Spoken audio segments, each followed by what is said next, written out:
Here is a paraphrased version of your video script. The writing style and narrative flow have been preserved, with only the sentence structures and word order slightly altered to create a fresh version of the text. On the morning of March 15, 1889, a discovery was made by the staff at the prestigious Belmont Hotel in Newport, Rhode Island, one that would cast a long shadow over the city's elite for generations. Room 237, held indefinitely for a renowned American socialite, was found vacant. Its silk curtains remained drawn, champagne glasses from a private gathering the evening prior sat untouched on the marble table, and a half-completed letter, bearing no signature, had been abandoned on the escritoire. Isabella Fairmont, a woman who had once captivated presidents and princes, had vanished into the fog of that March morning. All that remained was the lingering trace of her French perfume and a mystery that would consume authorities for the next 40 years. The subsequent investigation would rock the foundations of high society, unearthing secrets so damaging that 3 prominent families paid considerable sums to have the police records permanently sealed.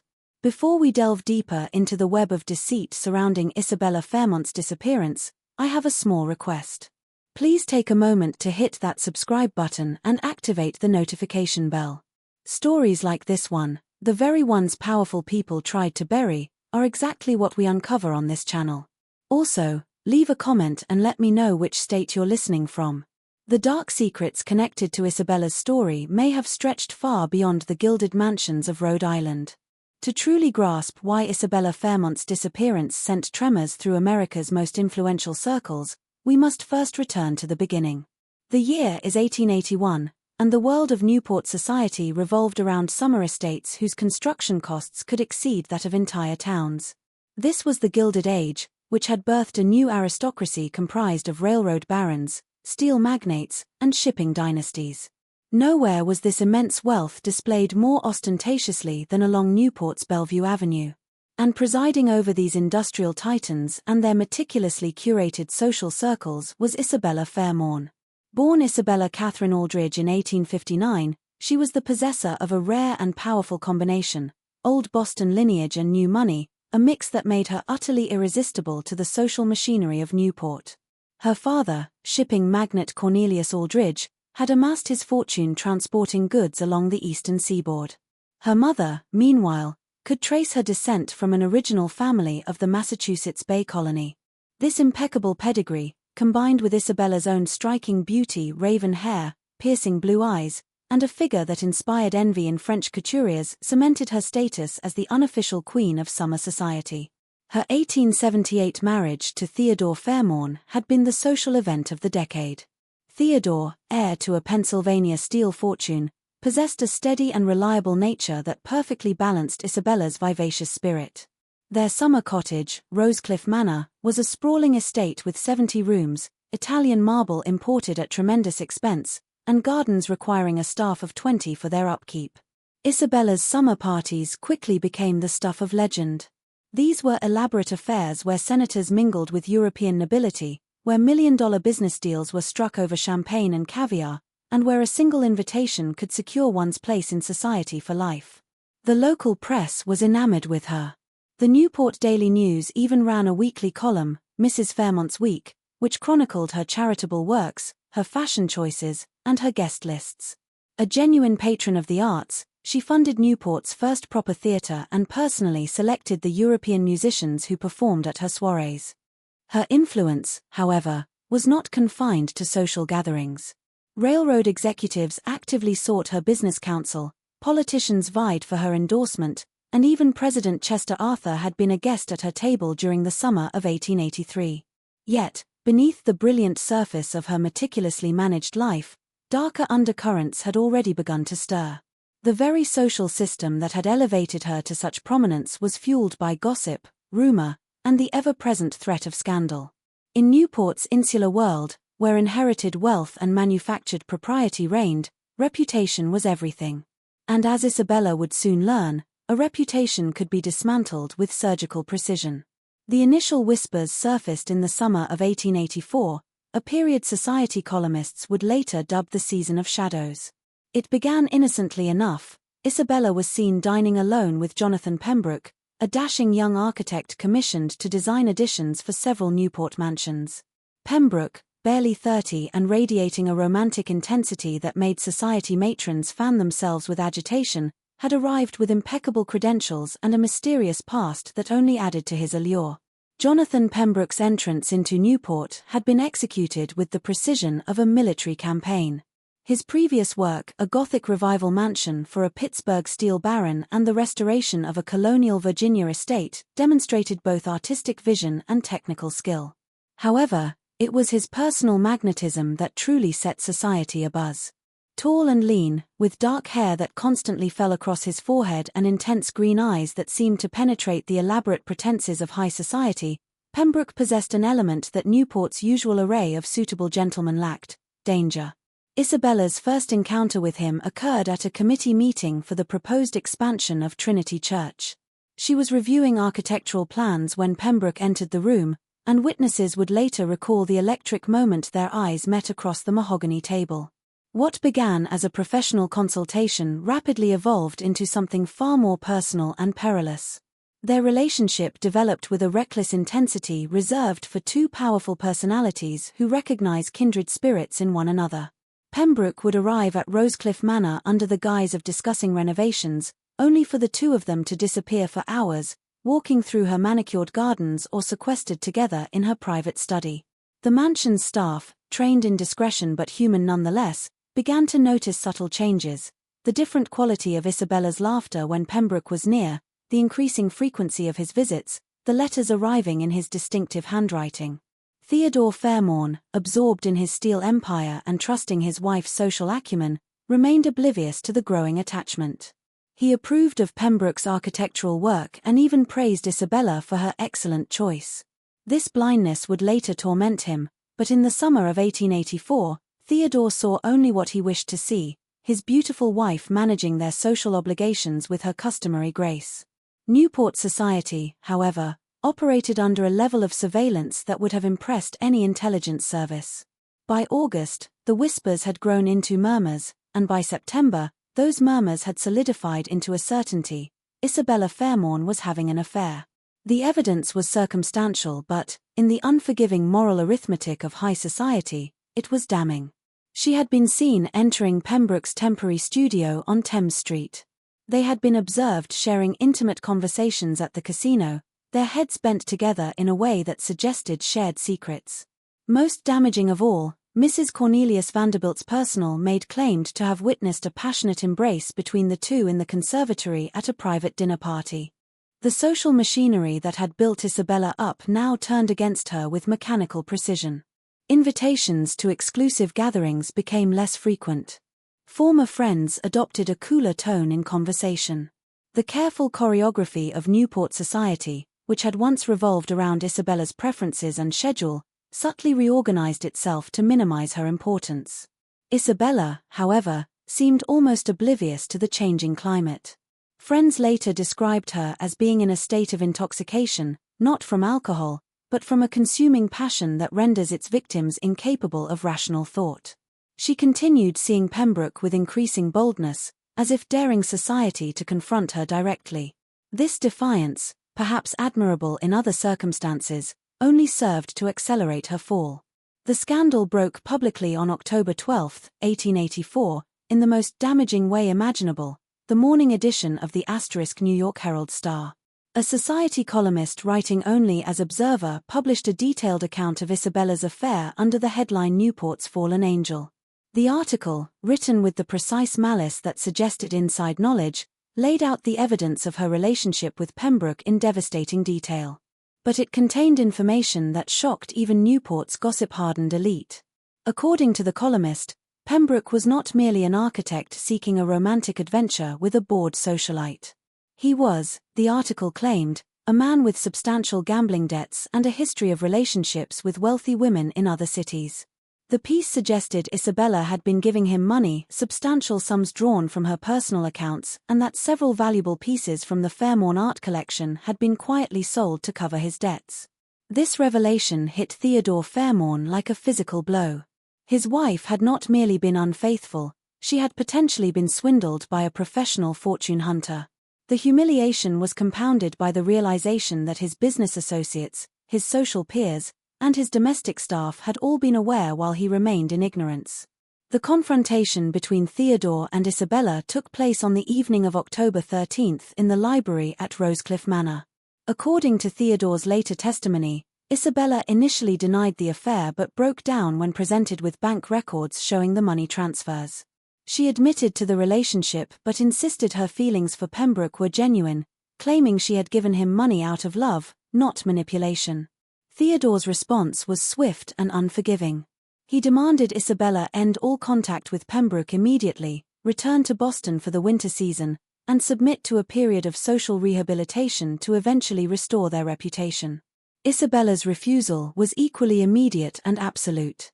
She declared she loved Pembroke, that her marriage had been a mistake, and that she intended to seek a divorce, a scandalous proposition that would have permanently ruined them both.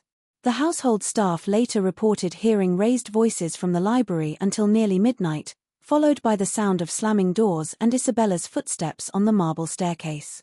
When Theodore emerged the following morning, his face bore the hollow expression of a man who had aged a decade overnight. Isabella's defiance came at a cost far beyond social embarrassment. Theodore's investigation into their finances revealed she had transferred nearly $50,000 to Pembroke over 4 months, a sum equivalent to over $1 million today. More disturbing were the discoveries when Theodore's lawyers examined the sales of artwork and jewelry that Isabella had claimed were routine updates to their collection. Several pieces, including a diamond necklace that had belonged to Theodore's mother, had been sold for significantly less than their appraised value, suggesting either poor judgment or deliberate deception. The final blow came when Theodore's private investigators tracked down Pembroke's previous addresses in Pittsburgh. They discovered he had been involved with the wife of a prominent businessman, receiving substantial sums before disappearing when the relationship was discovered. In Richmond, a similar pattern had emerged with the widow of a tobacco fortune. The investigators' report painted a picture of a sophisticated confidence man who targeted lonely, wealthy women with surgical precision. When Theodore presented this evidence to Isabella, her reaction surprised even him. Rather than expressing shock or betrayal, she became defensive of Pembroke, insisting his previous relationships were different and that their love was genuine. This response convinced Theodore that his wife had fallen victim to a manipulation so complete she could no longer distinguish between reality and the fantasy Pembroke had constructed for her. By November 1884, Isabella Fairmont's position in Newport society had become untenable. The *Herald* article had been reprinted in newspapers nationwide, transforming a local scandal into a national spectacle. The story had everything readers craved: wealth, beauty, betrayal, and the downfall of someone they had been encouraged to both admire and resent. Theodore's ultimatum was simple and non-negotiable. Isabella must publicly renounce her relationship with Pembroke, submit to a year of virtual exile from society, and accept severe restrictions on her personal finances and social activities. In exchange, he would not pursue divorce proceedings and would gradually work to rehabilitate their reputation through charitable work and careful social engineering. Isabella's response was to disappear for 3 days. She was discovered by her personal maid on November 15, staying under an assumed name at a modest boarding house in Providence. When confronted by Theodore and his lawyers, Isabella presented them with a proposal that was either desperate brilliance or complete madness. She would expose the entire network of social corruption she claimed existed within Newport's elite circles. According to Isabella, her affair with Pembroke had provided her with access to information that could destroy several prominent families. She claimed Pembroke, during their intimate conversations, had revealed details about his architectural commissions that included hidden rooms, secret passages, and concealed safes in several Newport mansions. More damaging still, she alleged these modifications had been requested by clients using them to hide evidence of illegal business practices, tax evasion, and other criminal activities. Isabella's threat was specific and terrifying in its implications. She claimed to have documentation proving Senator William Blackstone had hidden evidence of bribery in a concealed compartment behind his library fireplace. She alleged railroad magnate Charles Pendleton was storing forged documents related to land acquisition in a secret room beneath his wine cellar. Most explosively, She insisted she possessed evidence linking 3 Newport families to a conspiracy to manipulate steel prices during government contract negotiations. Theodore's lawyers were skeptical but also terrified. In the interconnected world of the Gilded Age business, accusations of this magnitude could trigger investigations that might expose legitimate practices operating in legal gray areas. Even if Isabella's claims were false, the scandal of her making them publicly would be devastating to everyone involved. The meeting that took place on November 20, 1884, in the private dining room of the Belmont Hotel included representatives from 5 of Newport's most powerful families. Isabella presented her demands with the cool precision of a seasoned negotiator: $100,000 in cash, Pembroke's debts to be quietly settled, and guaranteed safe passage for both of them to Europe, where they would remain permanently. In exchange, she would disappear from American society forever and take her allegations with her. The negotiation lasted 6 hours. By midnight, a deal had been struck, but with modifications Isabella had not anticipated. The families would provide the money and ensure Pembroke's debts were settled, but they insisted on additional conditions. Isabella and Pembroke would travel separately, they would not contact each other for at least 2 years, and they would both sign legally binding agreements never to return to the United States or communicate with any member of Newport society. Isabella agreed to the terms, but witnesses later reported she seemed different during the final negotiations, distracted, almost dreamy, as if her thoughts were elsewhere. When asked if she understood the permanent nature of the exile she was accepting, she simply smiled and said some sacrifices were worth making for love. The money was delivered to Isabella's hotel room on November 25, 1884. She was scheduled to depart for Europe on December 2, sailing from New York on the steamship Britannica Star. Pembroke had already left for England, departing 3 days earlier on a different vessel. Everything seemed arranged for what amounted to the most expensive love story in American social history. But Isabella Fairmont would never board the Britannica *, and the mystery of what happened to her during those final 7 days would haunt Newport society for the rest of the century. Isabella's last week in America unfolded with a meticulousness that suggested either careful preparation or mounting desperation. She had checked out of her Providence boarding house and returned to Newport, taking a suite at the Belmont Hotel under her maiden name. The choice was symbolically appropriate. She was reverting to her identity before marriage, before scandal, before the chain of events that had led to her exile. The hotel staff later reported Mrs. Fairmont seemed remarkably calm during her stay. She took her meals in her room, received no visitors, and spent most of her time writing letters. The hotel's desk clerk, a young man named William Chen, noted she mailed at least a dozen letters during her stay, though he could not recall the addresses or recipients.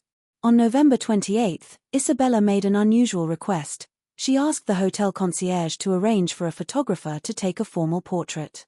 The photographer, Marcus Steinberg, who had recently opened a studio specializing in society portraits, later described the session as one of the strangest of his career. Isabella posed for nearly 2 hours, insisting on multiple photographs in different poses and lighting conditions. She paid in cash and requested the plates be developed immediately, waiting in his studio while the images were processed. Steinberg's description of Isabella during the session was haunting. She was still a beautiful woman, but there was something in her eyes, a kind of fierce determination mixed with profound sadness. She kept adjusting her jewelry, particularly a ruby brooch that she said had belonged to her grandmother. When I suggested she might want to schedule another session after returning from Europe, she just smiled and said that wouldn't be necessary. The photographs, which surfaced decades later during the probate of Steinberg's estate, showed Isabella in formal attire, her dark hair perfectly arranged, her expression serene but somehow final. In several images, she appeared to be looking past the camera, as if seeing something or someone beyond the photographer's studio. On December 1, Isabella's behavior became even more unusual. She hired a carriage and spent the entire day visiting locations around Newport significant to her social life: the casino where she had met so many important people, Trinity Church where she had been married, the Cliff Walk where she had strolled with visiting dignitaries. The carriage driver, Thomas McGillicuddy, later told police Mrs. Fairmont seemed to be saying goodbye to each location, spending long minutes in silent contemplation at every stop. That evening, Isabella returned to the Belmont Hotel and requested a late dinner be sent to her room. The hotel's night manager, Robert Sterling, personally delivered the meal and later reported Isabella seemed agitated but determined.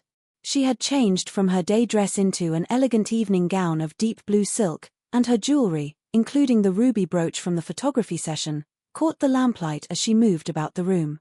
She thanked me for the service during her stay, Sterling recalled, and gave me a tip that was far too generous for the circumstances. When I protested, she said that generosity was one of the few privileges that money provided, and she wanted to exercise that privilege while she still could. The final confirmed sighting of Isabella Fairmont occurred at approximately 11:30 p.m. on December 1, 1889. Hotel night clerk William Chen saw her descending the main staircase, dressed in a dark traveling coat and carrying a small leather valise. She moved with purpose but without haste, nodding politely to Chen as she crossed the lobby. When he asked if she needed assistance with transportation, she declined, saying her arrangements had already been made. Chen watched through the hotel's front windows as Isabella walked out into the December night. A thick fog had rolled in from the harbor, and within moments her figure was swallowed by the grey-white mist that frequently enveloped Newport during winter evenings. It was the last time anyone would see Isabella Fairmont alive. When she failed to appear for her scheduled departure on the Britannica the following morning, Theodore Fairmont contacted the police. The investigation that followed would uncover a web of secrets, lies, and unanswered questions that would perplex law enforcement for decades. The Newport Police Department had never handled a case quite like Isabella Fairmont's disappearance. Missing persons investigations in 1889 relied on witness testimony, physical evidence, and the methodical detective work just emerging as a professional discipline. Chief Detective Samuel Harrison, a methodical man who had cut his teeth on waterfront crimes and domestic disputes, approached Isabella's case with the systematic thoroughness that would define police work for the next century. The first phase of the investigation focused on Isabella's movements during her final week in Newport. Harrison's team interviewed hotel staff, carriage drivers, shopkeepers, and anyone else who might have encountered her. What emerged was a picture of a woman methodically closing the chapters of her life, as if preparing for a journey from which she did not expect to return. The contents of her hotel room provided the first major clues. Her clothing and personal effects were neatly arranged, suggesting either hasty departure or careful preparation. More intriguing was what was missing. Several pieces of valuable jewelry, including a diamond bracelet hotel staff had seen her wearing earlier in the week, were nowhere to be found. Her personal papers included drafts of letters that appeared to be final messages to family members, though the completed versions were never located. Most puzzling was a partially burned document found in the room's fireplace. The fragments that survived the flames contained what appeared to be financial calculations and several names, including J.P. presumably Jonathan Pembroke, and W.B., which initially mystified investigators until they realized it likely referred to William Blackstone, the senator Isabella had allegedly threatened to expose. Detective Harrison's investigation took a dramatic turn when he attempted to contact Jonathan Pembroke in London.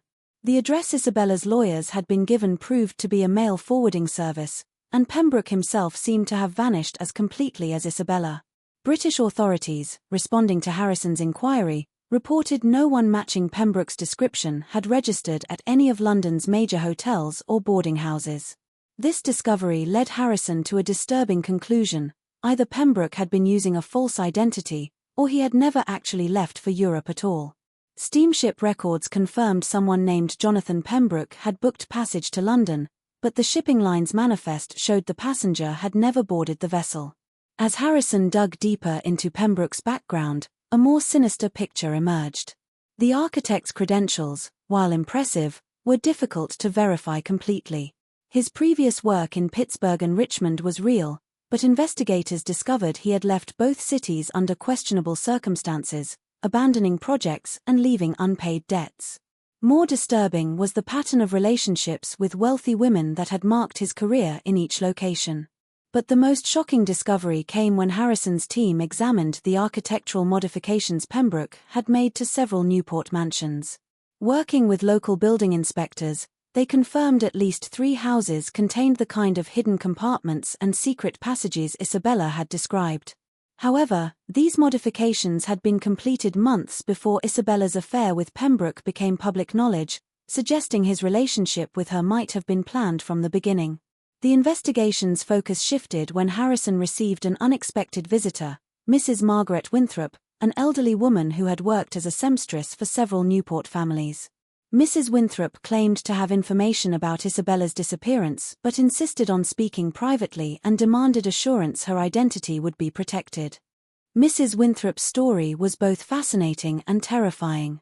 According to her account, she had been working late in the sewing room at the Pendleton mansion on the night of December 1st when she heard voices from the main house.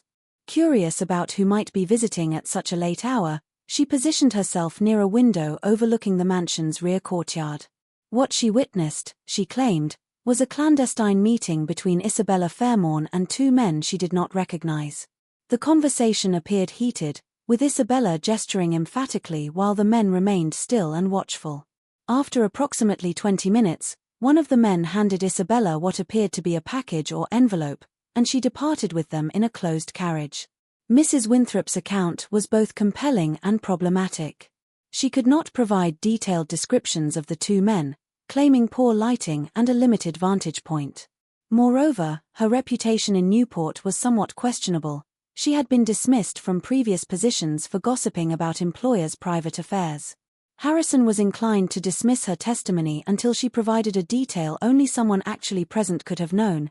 Isabella had been wearing the ruby brooch hotel staff had noticed, and it had caught the moonlight in a distinctive way. Just when we thought we'd seen it all, the horror in Newport intensifies. If this story is giving you chills, share this video with a friend who loves dark mysteries. Hit that like button to support our content, and don't forget to subscribe to never miss stories like this. Let's discover together what happens next in Isabella's final moments. The breakthrough in Detective Harrison's investigation came from an unexpected source: the financial records of the 5 Newport families who had negotiated Isabella's exile agreement. Working with a federal investigator specializing in financial crimes, Harrison discovered a series of money transfers painting a disturbing picture of the events leading up to Isabella's disappearance. The $100,000 meant to fund Isabella's European exile had been transferred to a New York bank account opened under the name I.C. Aldrich, Isabella's maiden name and initials. However, the account had never been accessed. The money remained untouched, suggesting Isabella never had the opportunity to claim it. More significantly, the account had been opened by someone using forged documents, and the handwriting on the banking papers did not match Isabella's distinctive script. This discovery led Harrison to a chilling conclusion: either someone had been impersonating Isabella during the final negotiations, or the entire exile agreement had been an elaborate deception designed to provide cover for more sinister plans. The investigation took on new urgency when Harrison discovered Jonathan Pembroke had not simply disappeared, he had been found dead in a Boston boarding house on November 30th, the day before Isabella's disappearance. The cause of death was officially listed as heart failure, but the boarding house keeper reported Pembroke had been visited by 2 well-dressed gentlemen on the day he died. The men claimed to be business associates and spent several hours with Pembroke in his room before departing quietly. Pembroke's death had been reported in Boston newspapers, but the story had not reached Newport until several days later. This timing suggested Isabella might not have known about Pembroke's death when she made her final arrangements on December 1st. If she had been planning to meet him or join him in exile, she would have been walking into a trap. Harrison's investigation now focused on identifying the 2 men who had visited Pembroke in Boston and whom Mrs. Winthrop claimed to have seen with Isabella on the night she disappeared. The breakthrough came when he discovered several of the Newport families had employed the same private security firm, the Pinkerton Detective Agency, to handle sensitive matters related to the Isabella scandal. The Pinkerton files, obtained through legal pressure applied by federal investigators, revealed the existence of what amounted to a conspiracy to permanently silence Isabella Fairmont.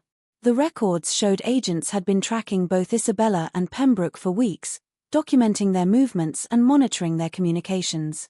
Most damning were the strategic recommendations contained in the agency's reports, which suggested the scandal posed such a significant threat to their clients' interests that permanent resolution might be necessary. The euphemistic language was chilling in its implications. References to neutralizing the threat and ensuring permanent discretion suggested the detective agency had moved beyond surveillance into more sinister territory.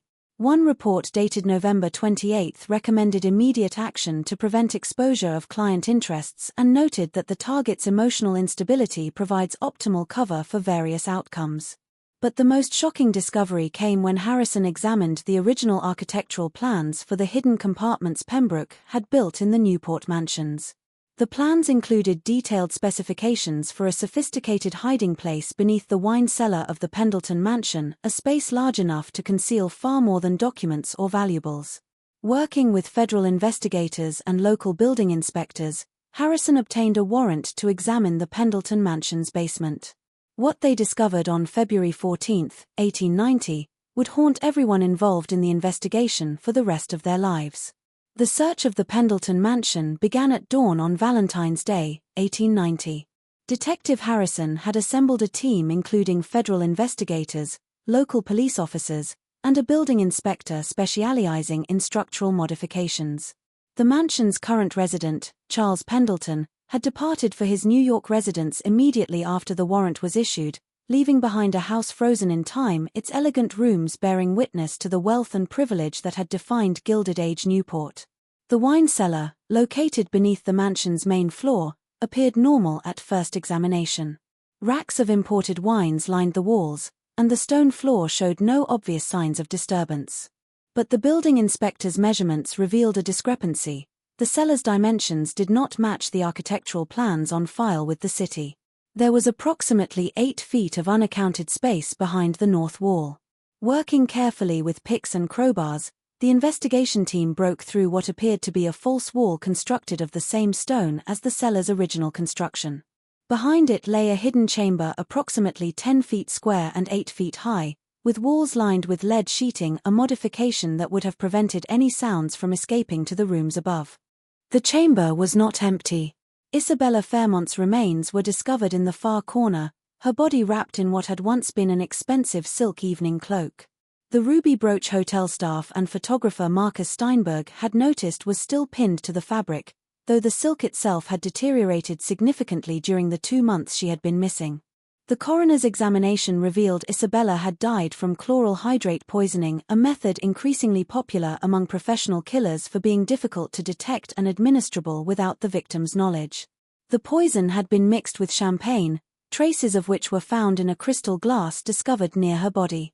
But perhaps most chilling was the evidence Isabella had not died immediately. Scratch marks on the lead-lined walls suggested she had been conscious when placed in the chamber and had attempted to escape before the poison took full effect. A partially written note found clutched in her hand contained what appeared to be accusations against her killers, though the deteriorated paper made the text largely illegible. The discovery of Isabella's body transformed the investigation from a missing persons case into a murder inquiry of unprecedented complexity. The evidence suggested a conspiracy reaching into the highest levels of Newport society, involving families whose names were synonymous with American industrial power. Detective Harrison's reconstruction of events painted a horrifying picture of premeditated murder disguised as scandal management. The exile agreement had been a ruse designed to provide cover for Isabella's disappearance. The 2 men who met with her on the night of December 1 had been Pinkerton agents acting on behalf of the Newport families who feared exposure of their business crimes. Isabella had been lured to the Pendleton mansion with the promise of final arrangements for her departure to Europe. Instead, she had been drugged, imprisoned in the hidden chamber, and left to die. The lead lining, installed ostensibly to protect valuable documents, had actually been designed to create a soundproof execution chamber. The investigation revealed Jonathan Pembroke's death had also been murder disguised as natural causes. The architect had been killed because he possessed detailed knowledge of the hidden compartments and their contents, knowledge that would have made him a dangerous witness if Isabella's allegations had ever been investigated. His death had been carefully timed to precede Isabella's murder by 1 day, ensuring she would have no opportunity to learn of his fate before walking into the trap set for her. The arrests following Isabella's discovery sent shock waves through American high society that reverberated far beyond Newport's exclusive circles. Charles Pendleton, William Blackstone, and 3 other prominent Newport residents were charged with conspiracy to commit murder, while 2 Pinkerton agents faced charges of actual murder and concealment of evidence. But the legal proceedings many expected to expose the full scope of the conspiracy never materialized. Within weeks of the arrests, a series of mysterious developments began undermining the prosecution's case. Key witnesses, including Mrs. Margaret Winthrop, began recanting their testimony or claiming they had been mistaken. Evidence disappeared from police custody under circumstances suggesting official corruption. Most significantly, the Pinkerton Detective Agency's files related to the case were destroyed in a suspicious fire that consumed the agency's Boston offices. The federal investigation, which had initially proceeded with great vigor, began encountering bureaucratic obstacles designed to slow progress indefinitely. Jurisdictional disputes arose between local, state, and federal authorities. Key investigators were reassigned to other cases. Legal challenges to search warrants and arrest procedures consumed months of court time. By the summer of 1890, it became clear forces far more powerful than the Newport Police Department were working to ensure the full truth of Isabella Fairmont's murder would never be revealed. The wealthy families involved had resources extending into every level of government and law enforcement, and they were prepared to use those resources to protect themselves. The final blow to the investigation came when Theodore Fairmont, Isabella's widowed husband, announced he was withdrawing his cooperation from the murder inquiry. In a statement released through his lawyers, Theodore declared he had suffered enough tragedy and wished to allow his wife to rest in peace without further sensationalism. Behind this public statement lay a private agreement investigators would later piece together through financial records. Theodore had been offered substantial compensation for his steel company's government contracts, along with guarantees of social rehabilitation and financial security. In exchange, he agreed to cease all cooperation with the murder investigation and publicly support the theory Isabella had died by suicide after becoming despondent about her exile. The criminal cases against the Newport conspirators collapsed in the fall of 1890. Charles Pendleton was acquitted on grounds of insufficient evidence. William Blackstone's case was dismissed on procedural grounds. The Pinkerton agents disappeared entirely, presumably relocated with new identities and financial compensation for their discretion. Isabella Fairmont was officially buried in the family plot at Newport's Island Cemetery on October 15, 1890. The funeral was a private affair attended by fewer than 20 people. No society columnist covered the service, and no newspaper ran obituaries detailing her life or achievements. But the story of Isabella Fairmont's murder did not end with her burial or the collapse of the criminal cases against her killers. In the years that followed, a different kind of justice began manifesting itself in ways suggesting the dead woman's accusations had been entirely accurate. The families who orchestrated Isabella Fairmont's murder believed they had successfully buried their secrets along with her body. But the corruption and criminal activities she had threatened to expose proved to be the seeds of their own destruction.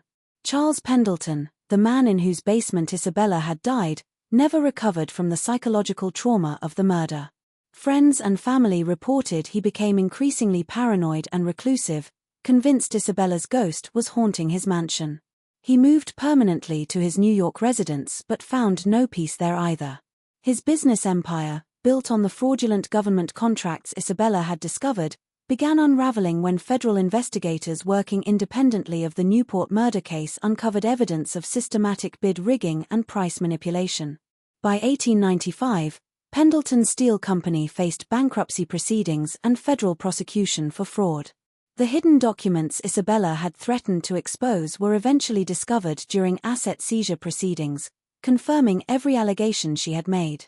Pendleton himself died in 1897, found dead in his New York mansion under circumstances suggesting suicide, though the official cause of death was listed as heart failure.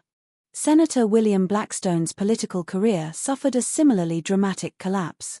In 1892, a corruption investigation unrelated to Isabella's murder uncovered the bribery evidence she had claimed was hidden behind his library fireplace. The documents discovered during a federal raid detailed a systematic scheme to sell Senate votes on railroad legislation. Blackstone was expelled from the Senate in disgrace and died in poverty in 1899, his family fortune consumed by legal fees and restitution payments. The pattern repeated itself with each family who had participated in Isabella's murder. Railroad magnate Thomas Hartwell was ruined when the Interstate Commerce Commission discovered the price-fixing conspiracy Isabella had threatened to expose. His suicide in 1896 was front-page news nationwide. Banking heir Robert Sterling lost his fortune in the Panic of 1893, largely because his illegal lending practices, the same ones Isabella had discovered, left his institution vulnerable when the economy collapsed. But perhaps the most poetic justice came in the fate of the Pinkerton Detective Agency. The organization that had carried out Isabella's murder found itself under increasing federal scrutiny as labor violence escalated throughout the 1890s. Congressional investigations into the agency's methods and clients revealed a pattern of corruption, illegal surveillance, and violence that destroyed its reputation permanently. By 1900, the Pinkerton Agency had lost most of its major clients and faced criminal charges in multiple states. Detective Samuel Harrison, who had led the original investigation into Isabella's disappearance, never forgot the case that had defined his career. After retiring from the Newport Police Department in 1905, he spent his remaining years compiling a detailed record of everything he had discovered about the conspiracy. His private files, discovered after his death in 1918, contained evidence several other mysterious deaths in Newport during the 1880s and 1890s had been connected to the same network of wealthy families and corrupt officials. Harrison's final report, written in 1917, concluded with a chilling assessment. The murder of Mrs. Isabella Fairmont was not an isolated crime but part of a systematic campaign by America's wealthiest families to eliminate threats to their power through violence and intimidation. The failure to prosecute her killers sent a message that money and influence could place individuals above the law, a precedent that continues to corrupt our justice system to this day. The Isabella Fairmont case became a cautionary tale whispered about in Newport society for decades. Parents warned their daughters about the dangers of social climbing and extramarital affairs, but they missed the deeper lesson Isabella's story provided, that America's Gilded Age elite were capable of murder when their interests were threatened. The mansion where Isabella died, the Pendleton estate, stood empty for over 20 years after Charles Pendleton's death. Local residents reported strange occurrences, lights appearing in windows of the supposedly vacant house, sounds of music and laughter carrying across the grounds during winter evenings, and the persistent scent of French perfume in rooms sealed for decades. In 1920, the mansion was purchased by a Catholic charity and converted into an orphanage, but the building's troubled history continued. Children reported seeing the figure of an elegantly dressed woman walking through corridors at night, and several staff members claimed to have heard scratching sounds at the basement walls. The orphanage closed in 1935 after a series of mysterious accidents the church deemed incompatible with the children's spiritual welfare. The building was demolished in 1938, but construction workers reported finding additional hidden chambers undiscovered during the original police investigation. One chamber contained what appeared to be personal effects belonging to other missing persons from the 1880s and 1890s, suggesting Isabella may not have been the only victim of Newport's elite conspiracy. The ruby brooch Isabella had worn to her death became the subject of its own dark legend. After being held as evidence for several years, it was eventually returned to Theodore Fairmont, who immediately donated it to a Boston museum. The brooch disappeared from the museum's collection in 1895 under circumstances suggesting theft, but it surfaced periodically over the following decades, always associated with tragedy. In 1902, the brooch was discovered among the possessions of a New York socialite who had died in what appeared to be a suicide. In 1918, it was found in the jewelry box of a Philadelphia heiress who had died under mysterious circumstances during the influenza pandemic. Each time the brooch appeared, its owner suffered a fate echoing Isabella's own tragic end. Theodore Fairmont never remarried. He lived quietly in Boston until his death in 192.